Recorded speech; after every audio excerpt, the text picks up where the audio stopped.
Hello everyone, welcome to my channel H D Orion.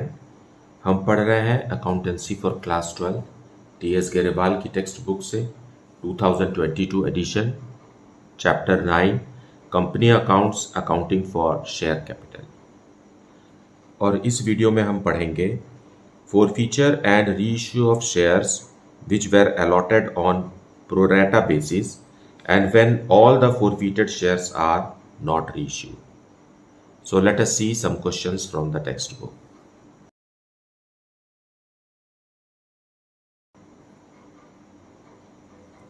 Question number 89. Nitro Paints Limited invited applications for issuing 1,60,000 equity shares of rupees 10 each at a premium of rupees 3 per share. The amount was payable as follows. On application rupees 6 per share including premium rupee 1. On allotment rupees 3 per share including premium rupee 1 and the balance on first and final call. So balance क्या होगा? यहाँ जो 6 rupees है उसमें 5 rupees capital का है और 1 rupees premium का है। इस 3 रुपीज़ में से 2 रुपीज़ कैपिटल का है और 1 रुपी प्रीमियम का है।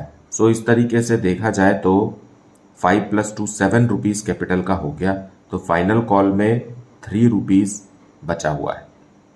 फाइन। और प्रीमियम का अमाउंट भी 3 रुपीज़ है और वो 2 रुपीज़ हमने प्रीमियम का ले लिए हैं, तो फाइनल कॉल के लिए 1 रुपी प्रीमियम का बचा। इस तरीके से first and final call will be of rupees 4 including rupee 1 premium.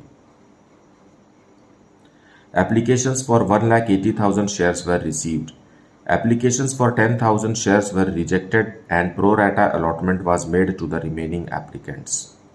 Overpayment received on application was adjusted towards sums due on allotment. All calls were made and were duly received except allotment and final call from Aditya, who was allotted 3,200 shares. These shares were forfeited. Half of the forfeited shares were reissued for rupees 43,000 as fully paid up. So यही वो sentence है जो दूसरे question से अलग करता है। जितने भी शेयर्स फोरफीट हुए थे उनका आधा शेयर ही कंपनी रीइश्यू कर रही है। पास necessary journal entries for the about transactions in the books of nitro paints limited. So let us see the detailed explanation of the question in the solution. So solution 89, Nitro Paints Limited journal entries and applications are invited for 1,60,000 shares, but the response was for 1,80,000 shares. So bank में application money receive होगा, bank account will be debited to equity share application account.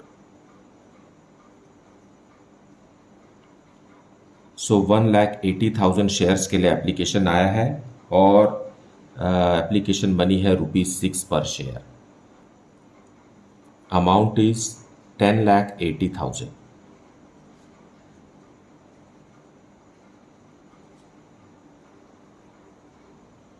Being received application.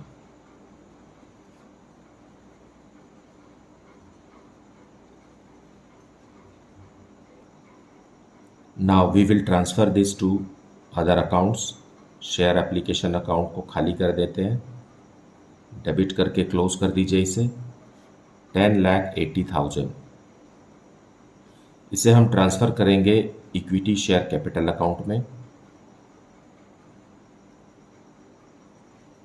और 2 securities premium में।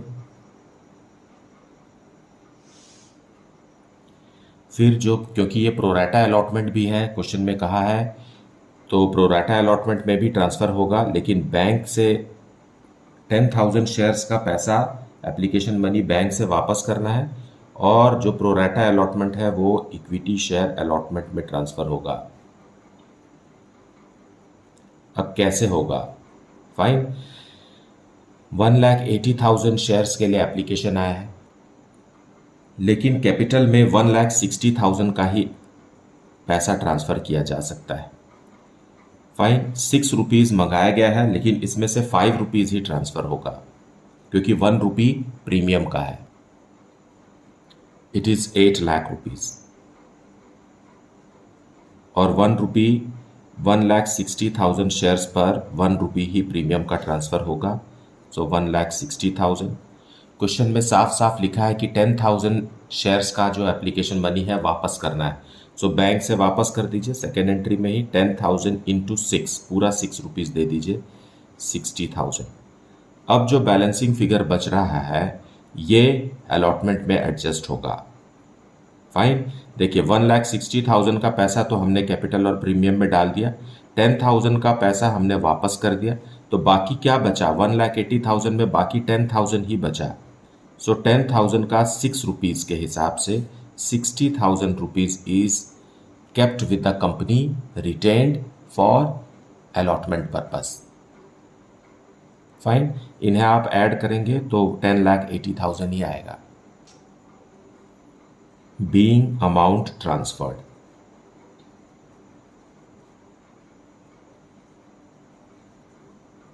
and refunded.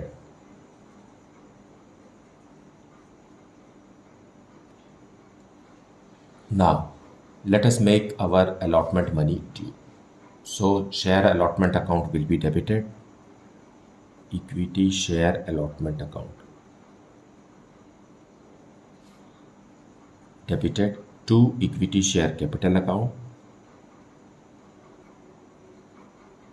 ये transfer की entry ही due की entry होती है और यहाँ भी सिक्योरिटीज़ प्रीमियम है तो हम सिक्योरिटीज़ प्रीमियम को भी क्रेडिट करके ओपन करेंगे और सभी शेयर्स पर ओपन करेंगे। हमारे पास शेयर्स हैं 1,60,000 शेयर्स हैं और यहाँ पर 3 रुपीज़ पर शेयर के हिसाब से अलॉटमेंट मनी ड्यू किया जा रहा है, जिसमें से 1,60,000 शेयर्स पर 2 रुपीज़ कैपिटल का है और 1,60,000 का 1 रुपी जो है out of 3 rupees 1 rupee is for security premium. So the amount here is 4,80,000. Then you multiply this and it is 3,20,000 and 1,60,000 being allotment money due.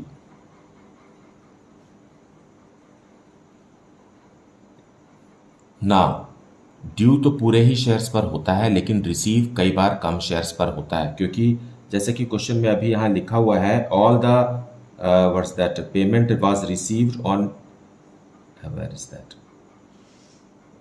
Yes, allotment money was not received on Adit's share. Fine, Aditya was allotted 3,200 shares. So Aditya के 3,200 shares पर allotment का money नहीं मिल रहा है। ये बात due के समय बिल्कुल भी कुछ नहीं करना है, यहाँ कुछ भी एरियर्स वगैरह कुछ भी नहीं बताना है, ये पूरे अमाउंट से ही ड्यू होगा। लेकिन जब हम बैंक में रिसीव करेंगे तो आदित्य के शेयर्स पर रिसीव नहीं करेंगे, लेकिन आदित्य का एक्सेस एप्लीकेशन मनी भी है जिसे हमें एडजस्ट करना है ना। सो जैसा कि क्वेश्चन में कहा है कि जिसने 1,70,000 शेयर्स के एप्लीकेशन पर कंपनी ने 1,60,000 शेयर्स ग्रांट किए, क्योंकि 10,000 शेयर्स पर तो कंपनी ने वापस कर दिया एप्लीकेशन मनी।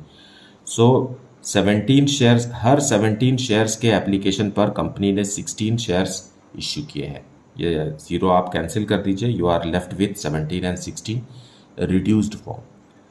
फाइन, अब आदित्य जो है,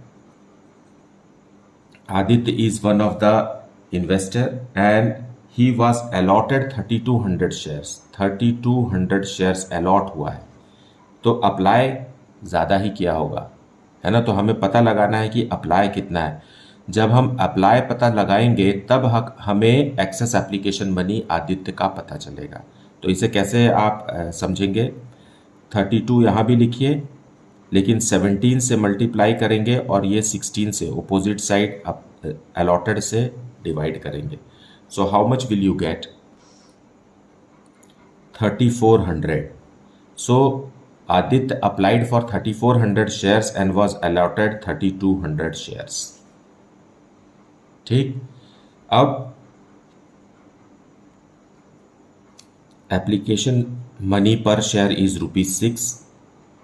सो आदित्य ने कंपनी को कितना भेजा, ₹20,400 रुपीज़ एप्लीकेशन मनी भेजा और उसे 3200 शेयर्स मिले, तो ₹6 उसका एडजस्ट किया गया, दैट इज 19,200 मल्टीप्लाई करने से। सो इन दोनों का डिफरेंस ही एक्सेस एप्लीकेशन मनी है and that is 1200। So this is the excess application money. Fine. अब ये पैसा कंपनी के पास पहले से ही है, एक्सेस एप्लीकेशन मनी का, और यही अलॉटमेंट के समय एडजस्ट होगा क्योंकि आदित्य इज अनेबल टू पे हिज अलॉटमेंट मनी। सो आदित्य के 3200 शेयर्स पर अलॉटमेंट मनी है ₹3 पर शेयर। इस तरीके से 9600 rupees is due on allotment, Aditya को देना है ऑन अलॉटमेंट।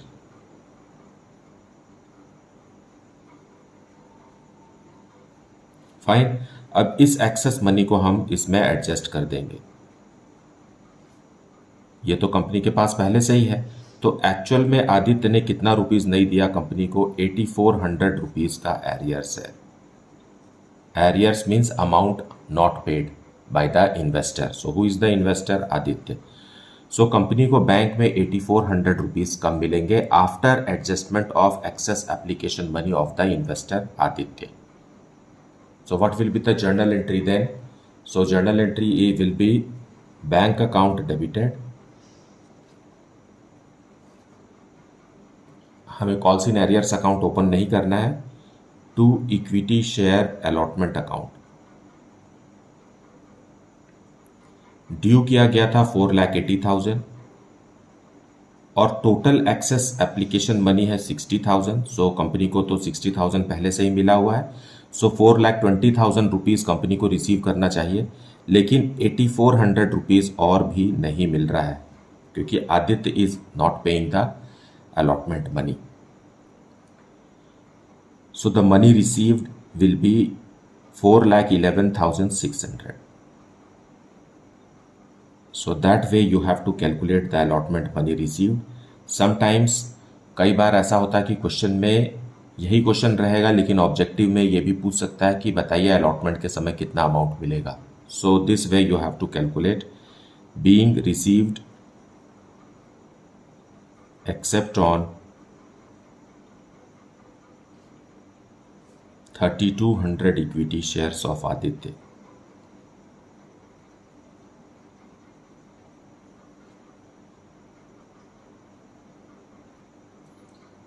अब फर्स्ट कॉल मनी ड्यू करेंगे। So equity share first and final call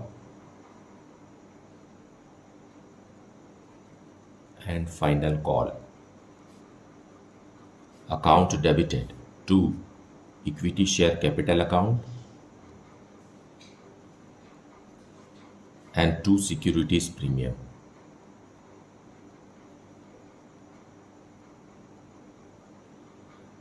final call is for ₹4 per share. Fine. So 1,60,000 shares पर 4 रुपीज़ के हिसाब से फाइनल कॉल ड्यू है, जिसमें से 1,60,000 शेयर्स पर 3 रुपीज़ कैपिटल का है और बाकी का 1 रुपी सिक्योरिटी प्रीमियम का है। 6,40,000, here 4,80,000 and 1,60,000 being final call money due.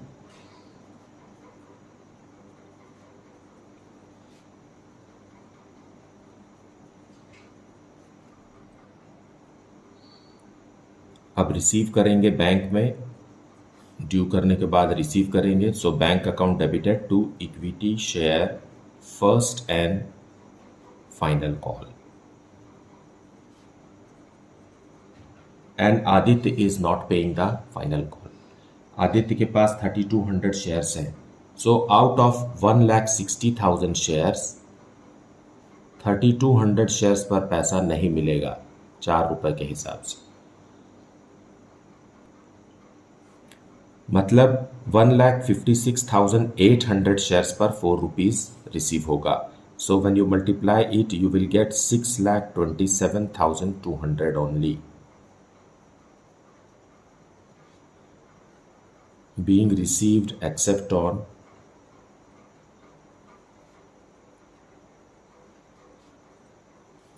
3,200 equity shares of Aditya.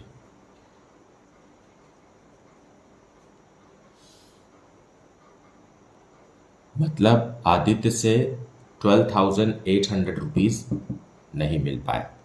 Fine. Now जब दो बार डिफॉल्ट इन पेमेंट हो गया, फुल्ली कॉल्ड अप हो गया shares, then the shares were forfeited, ऐसा क्वेश्चन में लिखा हुआ है। फोरफीचर तो अलॉटमेंट के बाद भी किया जा सकता था, लेकिन ये डायरेक्टर्स का डिसीजन होता है कि कब फोरफीट करना है। किसी क्वेश्चन में अलॉटमेंट के बाद, किसी क्वेश्चन में फर्स्ट कॉल के बाद, किसी क्वेश्चन में फाइनल कॉल के बाद, इस तरीके से फोरफीचर किया जाता है। इसका कोई स्ट्रिक्ट हार्ड रूल नहीं है, ये डायरेक्टर्स के डिसीजन पर डिसाइड होता है कि कब फोरफीट करना है। सो क्वेश्चन में जब लिखा हो तभी हमें फोरफीट करना है। So after the final call was made and he didn't pay the money, his shares are forfeited. So let us forfeit the shares. उसके लिए हमें इक्विटी शेयर कैपिटल अकाउंट को डेबिट करके रिड्यूस करना है। Equity share capital account and securities premium का amount भी नहीं मिला है आदित्य से। सो सिक्योरिटीज प्रीमियम जो कि क्रेडिट होकर के ओपन हुआ है, उसे हम क्लोज कर देंगे आदित्य के शेयर्स पर। सो सिक्योरिटीज प्रीमियम अकाउंट भी डेबिट। और क्या नहीं मिला है? टू इक्विटी शेयर अलॉटमेंट का पैसा नहीं मिला है। To equity share first and final call,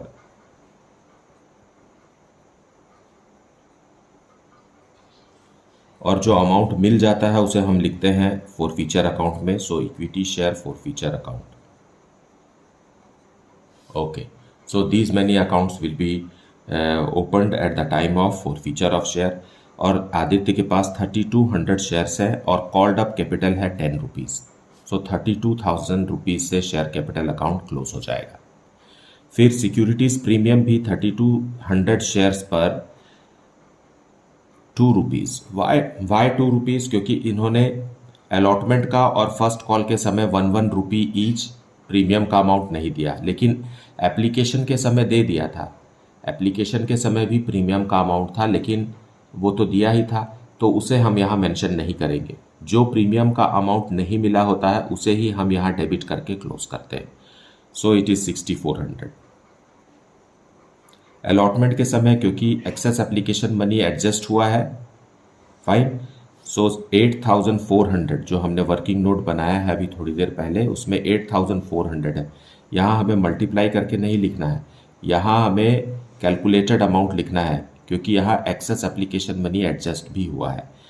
लेकिन फाइनल कॉल के समय 3200 शेयर्स पर how much rupees it was, 4 rupees के हिसाब से जो नहीं मिला अमाउंट है वो 12,800 है।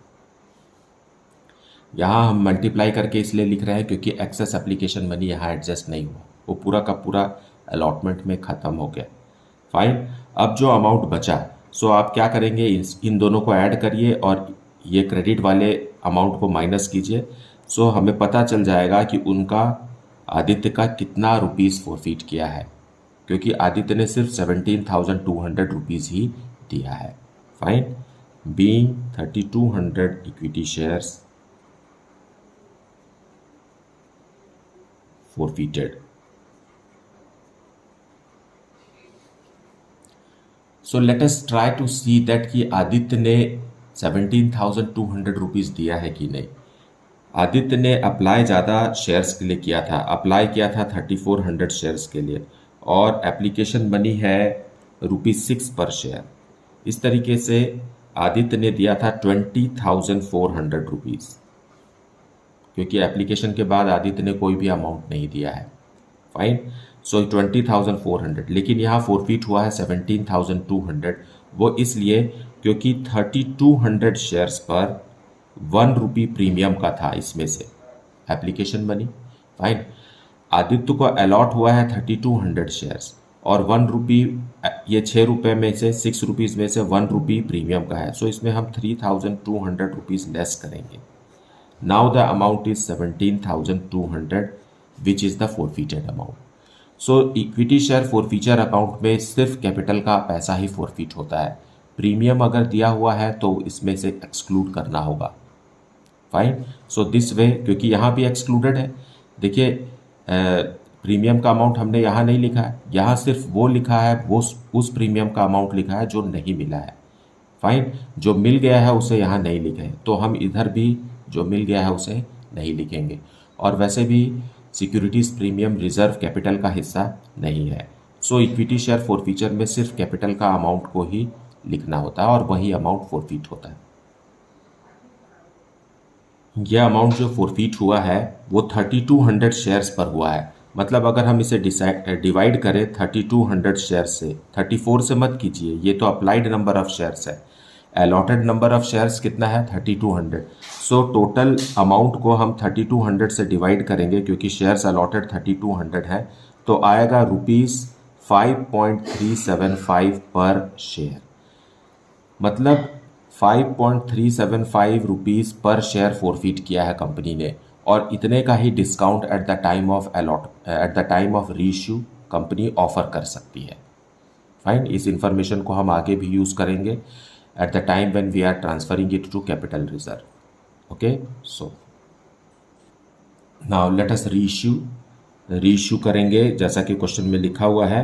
The half the shares were, right, half of the forfeited shares were reissued for rupees 43,000 as fully paid up। 43,000 rupees में कंपनी ने रीइश्यू कर दिया as fully paid up। So equity share capital account फिर से expand हो जाएगा। Equity share capital account 1600 shares, 3200 shares forfeit किया गया है, उसका हाफ मतलब divided by 2 it is 1600 multiplied by हर शेयर का फेस वैल्यू 10 रुपीज़ है and it is fully paid up, so 16,000। So 16,000 के शेयर्स को कंपनी ने 43,000 रुपीज़ में रीइश्यू किया है, तो जो डिफरेंस अमाउंट है that is securities premium. And in दोनों का जो डिफरेंस है वो है 27,000 रुपीज़ के प्रीमियम में कंपनी ने रीइश्यू किया है। being half the forfeited shares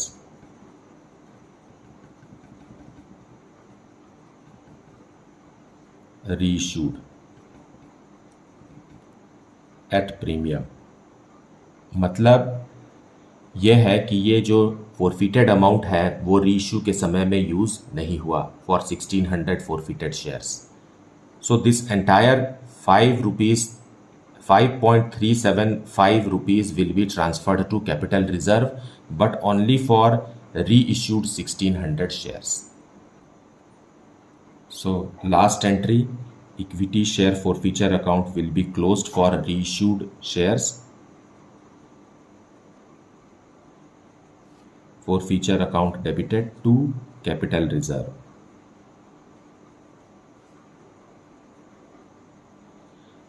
जो शेयर्स रीइश्यू नहीं हुए हैं उनके लिए इक्विटी शेयर फॉरफीचर अकाउंट अभी भी ओपन है।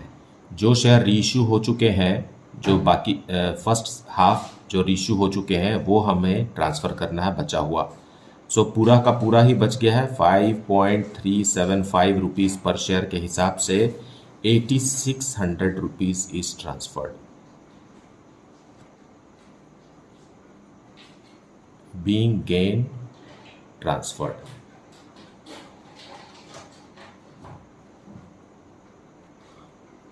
या तो आप इस तरीके से कैलकुलेट कर लीजिए या तो फिर 17,200 डिवाइडेड बाई 2 कर दीजिए तो भी 8600 आएगा। फाइन, क्योंकि हाफ है तो हाफ पूरा इधर ट्रांसफ़र हो गया।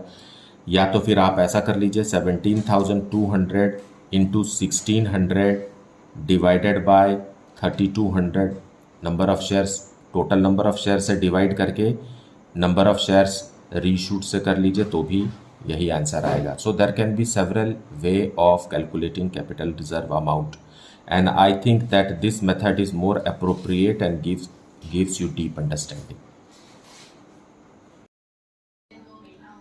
Now let us see question number 90.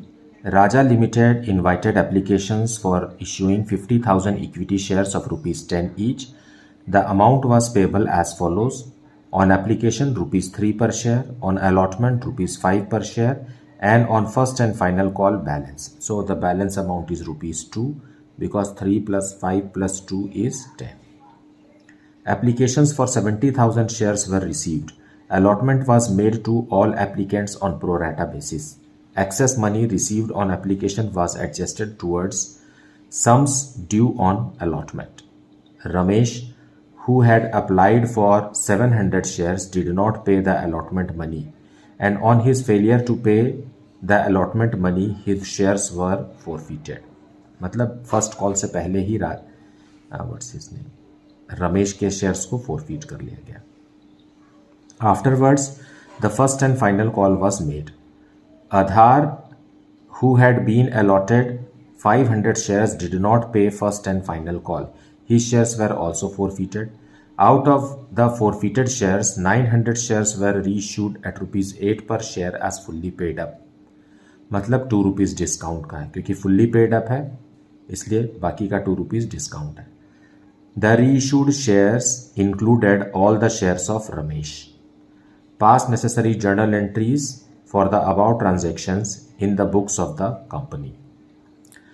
So let us see the detailed explanation of the question in the solution.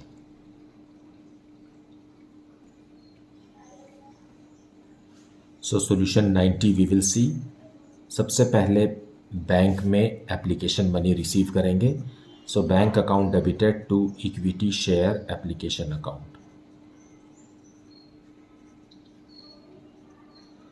Company के पास 50,000 इक्विटी शेयर्स हैं लेकिन कंपनी को 70,000 शेयर्स के लिए एप्लीकेशन रिसीव हुआ है एट द रेट ऑफ ₹3 पर शेयर. सो 70,000 शेयर्स पर at the rate of ₹3 sorry it is 3 है ना. At the rate of ₹3 it is 2,10,000 being received application.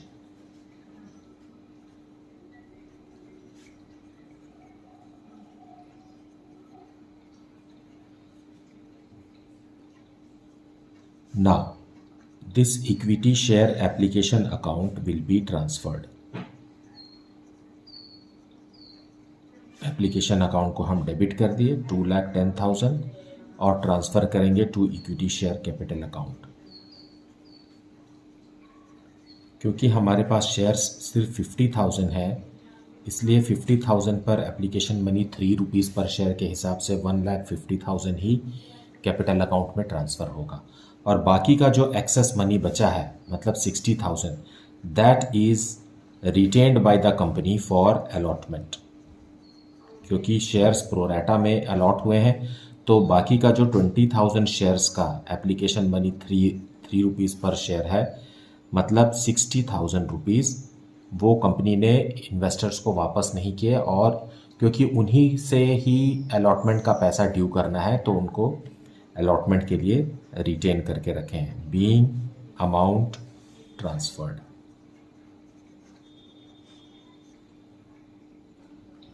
Now allotment money will be made due.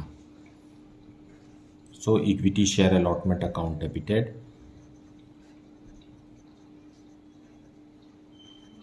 to equity share capital account.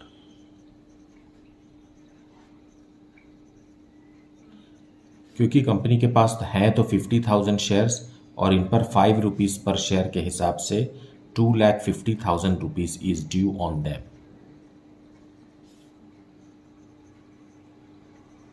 Being allotment money due.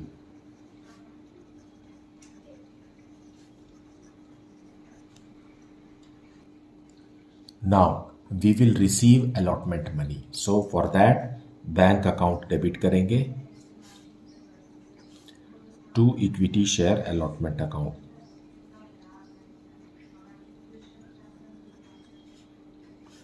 Now being received except on 700 equity shares of Ramesh. So Ramesh एक share holder है जिसने 700 shares के लिए apply किया था है ना. 700 shares के लिए अप्लाई किया था और ये अमाउंट नहीं दे रहा है. तो यहाँ देखिए कि 70,000 शेयर्स के लिए एप्लीकेशन आया था, तो कंपनी ने 50,000 शेयर्स इशू किए थे। सो रमेश ने 700 शेयर्स के लिए अप्लाई किया है, मतलब 2 ज़ीरो कम करना है हमें, तो उसे 500 शेयर्स ही अलॉट हुए होंगे। Now on his 500 allotted shares, वह अलॉटमेंट का पैसा नहीं दे रहा है, लेकिन हमें एक्सेस एप्लीकेशन मनी कैलकुलेट करना है। सो 700 शेयर्स के लिए इसने एप्लीकेशन भेजा है और 3 रुपीज़ के हिसाब से 2100 रुपीज़ रमेश ने कंपनी को भेजा है, और 500 शेयर्स मिले, मतलब कंपनी ने 1500 ही एक्सेप्ट किया, और बाकी का जो कितना 600 रुपीज़ है, this is his excess application money. ये एक्सेस एप्लीकेशन मनी है रमेश का। नाउ ऑन अलॉटमेंट रमेश के पास 500 शेयर्स हैं, इस पर अलॉटमेंट ₹5 पर शेयर है, सो 2500 रुपीज़ ड्यू हुआ। फाइन, और रमेश ये अमाउंट नहीं दे रहा है, लेकिन कंपनी के पास पहले से ही 600 रुपीज़ है, तो हम इसमें एडजस्ट कर देंगे। Excess application money 600 rupees adjust करेंगे, तो हमारे पास अमाउंट कितना आएगा, 1900 rupees. This 1900 rupees is arrears. So bank में, कंपनी के बैंक में अलॉटमेंट की मनी में 1900 रुपीज़ कम मिलेगा। Okay, so how much money will be receive, क्योंकि कंपनी ने 2,50,000 रुपीज़ ड्यू किया, उसमें से 60,000 रुपीज़ कंपनी के पास पहले से ही है, और अभी 1900 रुपीज़ और रमेश के नहीं मिल रहे हैं। So the amount is 1,88,100 rupees he allotment में रिसीव होंगे। अब अलॉटमेंट मनी नहीं मिलने से कंपनी ने तुरंत ही रमेश के शेयर्स को फोरफिट कर लिया। उसके लिए हमें इक्विटी शेयर कैपिटल अकाउंट को क्लोज करना है। रमेश के 500 शेयर्स कंपनी फोरफिट कर रही है, और सिर्फ अलॉटमेंट तक ही अमाउंट कॉल्ड अप है, मतलब 8 रुपीज़ कॉल्ड अप है, 2 रुपीज़ जो है फाइनल कॉल का वो कंपनी ने अभी ड्यू नहीं किया है। सो इट इज़ 4,000 रुपीज़ से शेयर कैपिटल अकाउंट कम हो जाएगा for non payment of equity share allotment money. Allotment money कितना नहीं मिला है, 1900, सो हम यहाँ 1900 लिखेंगे। फाइन, टू, अब जो बैलेंसिंग अमाउंट है वो इक्विटी शेयर फोरफीचर का है। इक्विटी शेयर फोरफीचर में कितना अमाउंट आ जाएगा, यहाँ 2100 आ गया, मतलब रमेश ने सिर्फ 2100 रुपीज़ ही कंपनी को भेजा है। जैसे कि हम यहाँ समझ सकते हैं, यहाँ 700 शेयर्स के लिए उसने अप्लाई किया, और 700 शेयर्स पर 3 रुपीज़ के हिसाब से 2100 रुपीज़ ही उसने भेजा, जो एप्लीकेशन मनी के रूप में कैपिटल में ट्रांसफ़र किया गया, और एक्सेस जो था वो अलॉटमेंट में एडजस्ट हुआ है, मतलब 2100 रुपीज़ ही है। इसे हम समझें तो कैसे है, 700 इंटू 3, यही अमाउंट उसने भेजा। हालांकि उसको अलॉट हुआ था 500 शेयर्स, लेकिन इसने एप्लीकेशन मनी तो 700 शेयर्स पर भेजा था।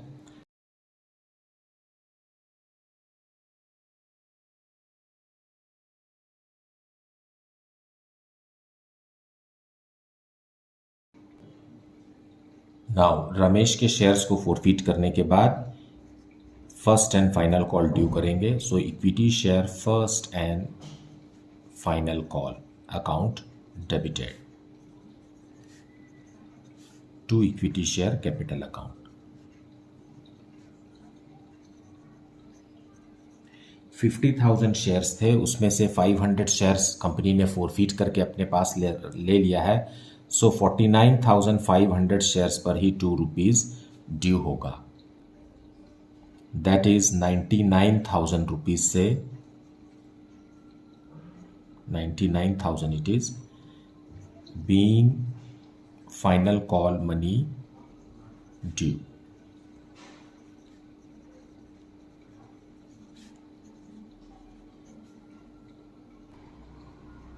नाउ अब रिसीव करेंगे इसे। So bank account debited to equity share first and final call.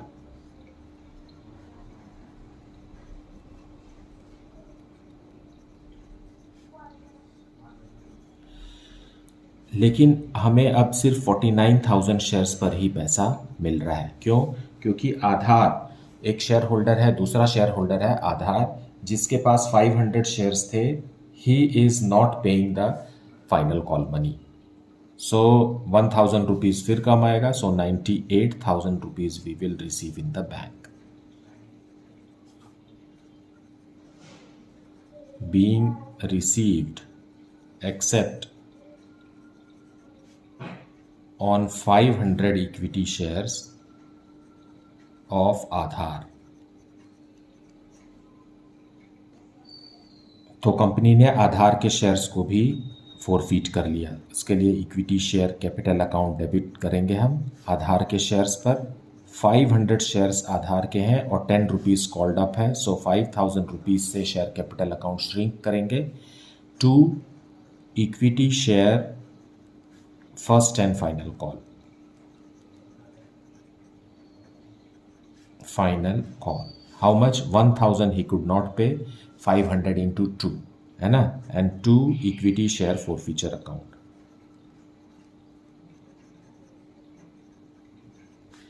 So 500 shares पर उसने 2 रुपीज़ फाइनल कॉल का नहीं दिया है ना, 2 रुपीज़ तो बाकी 8 रुपीज़ तो दिया है। So 4,000 has been forfeited by the company. Being 500 equity shares of Adhar फोरफीटेड।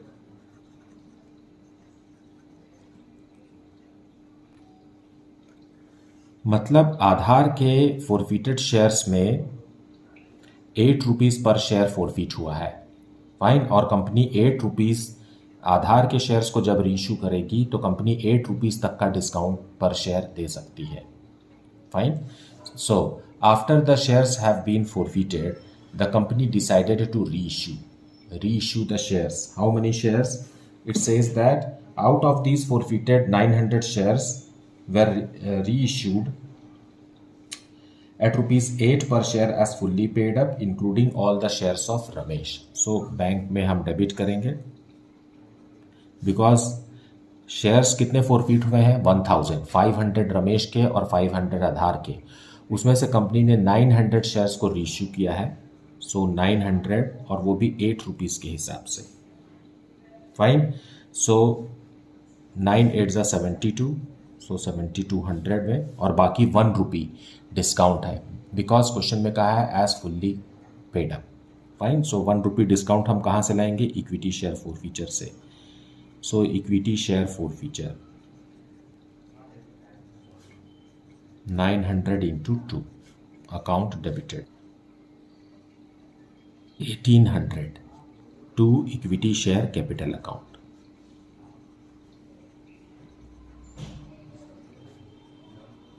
$900 shares multiplied by 10 because 10 is the face value, it is 9,000 being reissued at discount.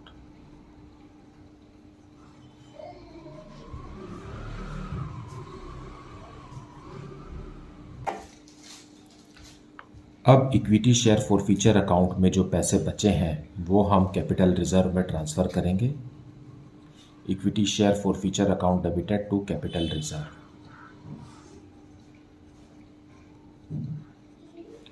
being gain transferred.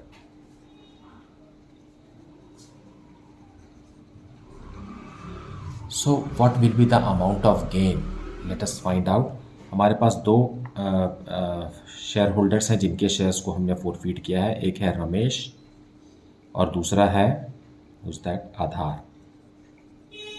Ramesh के पास भी 500 शेयर्स हैं और आधार के पास भी 500 शेयर्स हैं, लेकिन रमेश के पूरे 500 शेयर्स रीइश्यू हुए हैं और आधार के सिर्फ 400 शेयर्स रीइश्यू हुए हैं।